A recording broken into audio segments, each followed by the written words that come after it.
हजारों किलोमीटर दूर समुंदर के पार जहां अमेजन नदी बहती है, जहां सांभा की धड़कनें गूंजती हैं, वहीं भारतीय प्रधानमंत्री की आवाज़ गूंजी।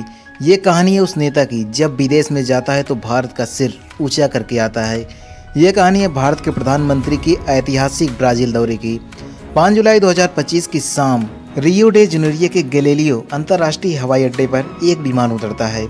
दरवाज़ा खोलते हैं और सामने उतरते हैं भारत के प्रधानमंत्री नरेंद्र दामोदर दास मोदी। लेकिन यह कोई आम आगमन नहीं था। भारत माता की जय के नारे गूंजता पूरा एयरपोर्ट भारतीय समुदाय तिरंगे के साथ उमड़ पड़ा था।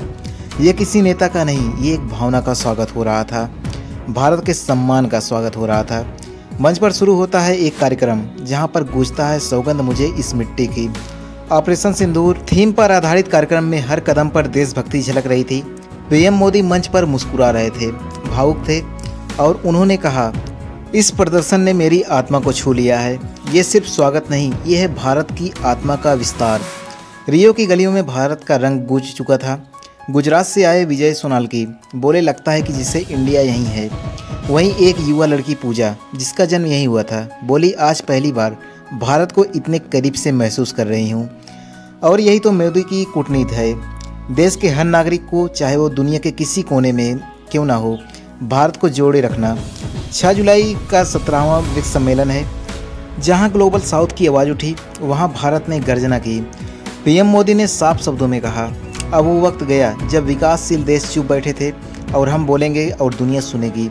जब बात आतंकवाद पर आती है तो मोदी का चेहरा और भी गंभीर हो जाता है। उन्होंने ब्रिक्स मंच से सीधा संदेश दिया, आतंकवाद चाहे किसी भी भूभाग से हो, इंसानियत की हत्या करता है। ब्राज़ील के साथ रक्षा सहयोग पर चर्चा हुई। संयुक्त रक्षा निर्माण, सूचना साझेदारी, एंटी टेररिस्ट ज्वाइंट फोर्स की संभावना। ये कूटनीति औपचारिकता नहीं, ये भविष्य के लिए एक सुरक्षा कवच था। सम्मेलन के बाद मोदी पहुंचे ब्राज़ीलिया, जहां उनका इंतजार कर रहे थे ब्राज़ील के राष्ट्रपति लालू दा सिल्वा।